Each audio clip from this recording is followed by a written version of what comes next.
We may already know about the story of Nokia's rise to phone titan, but what was that shocking twist that led to its own demise?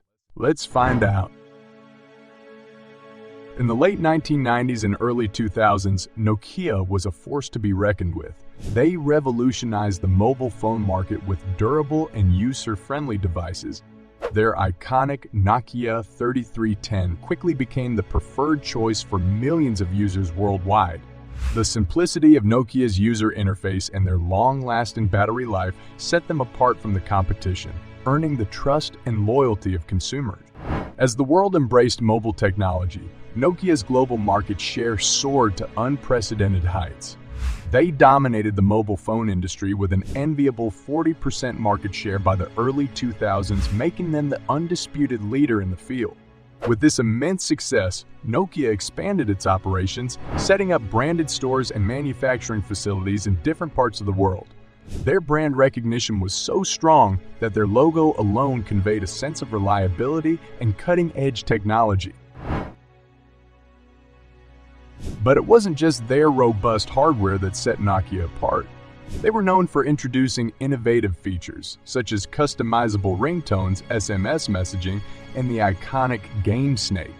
These features brought a sense of personalization and entertainment to mobile devices, something that no other brand had achieved at that time. Nokia's mobile phones had become an integral part of people's lives. They facilitated communication, connected loved ones, and changed the way we interacted with the world. In developing countries, Nokia's affordable and durable phones played a crucial role in bridging the digital divide and empowering millions to access information and services. The company received numerous awards and accolades for its contribution to the mobile industry and its positive impact on society. At the helm of this success was Jorma Ollila, Nokia's visionary CEO, who was widely respected for his strategic decisions and leadership. Nokia's marketing campaigns also played a significant role in their rise to prominence. Their catchy and memorable advertisements highlighted the uniqueness of their products, further solidifying their position in the hearts of consumers. Behind the scenes, Nokia's relentless focus on research and development kept them at the cutting edge of mobile technology. They constantly pushed the boundaries, exploring new possibilities for mobile devices, and this dedication to innovation paid off handsomely. For a significant period, Nokia's logo was an unmistakable symbol of quality, reliability, and progress. But as the world hurtled toward a new era of mobile technology, Nokia would soon face challenges that would test its very foundation and its status, as the phone titan would be put to the ultimate test. As Nokia enjoyed its reign as the undisputed phone titan, the seeds of trouble were quietly taking root in the rapidly evolving mobile landscape. At industry conferences and exhibitions, rival brands like Apple and Samsung were making waves with their cutting-edge innovations. The introduction of touchscreen smartphones and the promise of mobile internet connectivity opened up a whole new world of possibilities for users. However, in Nokia's boardroom, the company's leadership seemed reluctant to embrace these emerging trends fully. They believed that their feature phone dominance would shield them from the growing smartphone revolution. Despite some internal voices urging Nokia to adapt and invest in smartphone technology, the prevailing sentiment was that Nokia's loyal customer base would remain loyal, and they could continue with their successful formula. Meanwhile, consumers were experiencing the seamless touchscreen experience offered by competitors' devices. With easy-to-use interfaces and an ever-expanding array of applications, these smartphones quickly captured the imagination of users worldwide. While Nokia's feature phones continued to sell well, their market share was gradually eroded by the surging popularity of touchscreen smartphones. Consumers were becoming increasingly aware of the limitations of Nokia's devices compared to the rich user experiences offered by Apple's iPhone and Android-based phones. Nokia did make some efforts to enter the touchscreen smartphone market. However, these initial attempts were met with mixed reviews, and the devices failed to gain the same level of traction as their competitors. In the media, articles began surfacing, questioning Nokia's ability to keep up with the changing times. Industry experts warned that Nokia's stubbornness to adapt could lead to severe consequences for the once mighty mobile giant. In response to mounting concerns, Nokia's CEO defended the company's strategy, emphasizing their commitment to refining their existing feature phones. He expressed confidence in Nokia's ability to weather the storm and reassert their dominance in the market.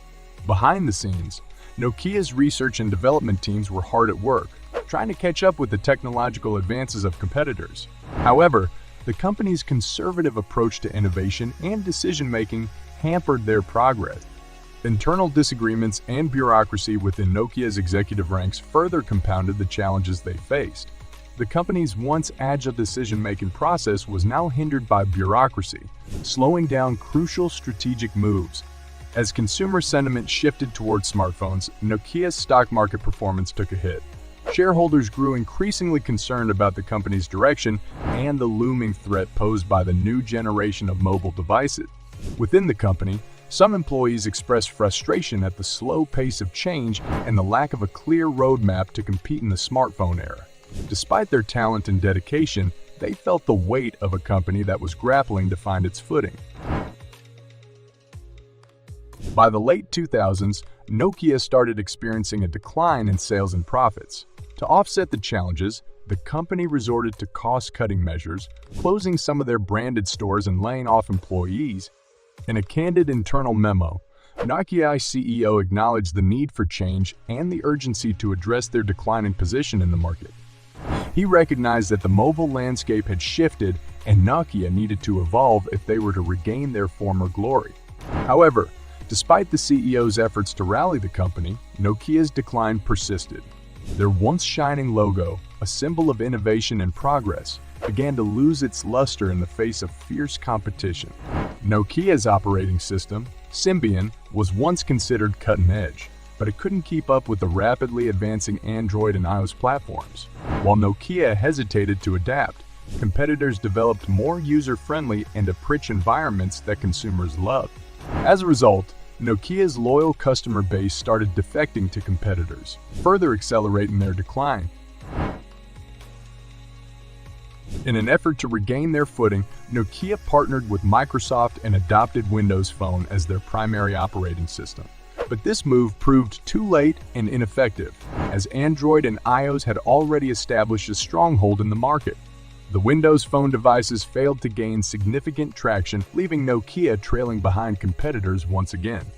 Nokia's fall from grace was also marked by missed opportunities. They had the technology for touchscreen smartphones and even prototypes of what could have been their flagship devices.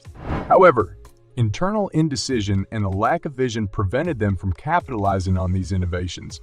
Meanwhile, competitors continued to innovate and evolve, leaving Nokia struggling to catch up. As the years passed, Nokia's relevance in the smartphone market dwindled further. In 2014, Microsoft acquired Nokia's mobile phone business, and the once giant of the industry became a mere shadow of its former self. Ultimately, Nokia's failure to adapt to changing consumer demands and their hesitancy to embrace new technologies led to their downfall. And so, the story of Nokia serves as a cautionary tale for companies in this ever-changing world. In an age where automation, innovation, and adaptation are essential, even the biggest players can become obsolete if they fail to keep up. From Nokia's journey, we can draw several key takeaways for businesses in any industry. Embrace change. No matter how successful a company is, it must be open to change and willing to embrace new technologies and trends to remain competitive. Listen to customers. Understanding and responding to customers' evolving needs and preferences is critical for sustained success. Foster innovation. Encouraging a culture of innovation and empowering employees to explore new ideas can lead to groundbreaking advancements. Agility is crucial. Companies must be agile and decisive in their decision-making to respond swiftly to market shifts. Be willing to disrupt yourself. Successful companies disrupt their own business models to stay ahead of the competition and avoid becoming obsolete. Thank you for joining us today. If you like this video, then click the next one. I'm sure you'll like it.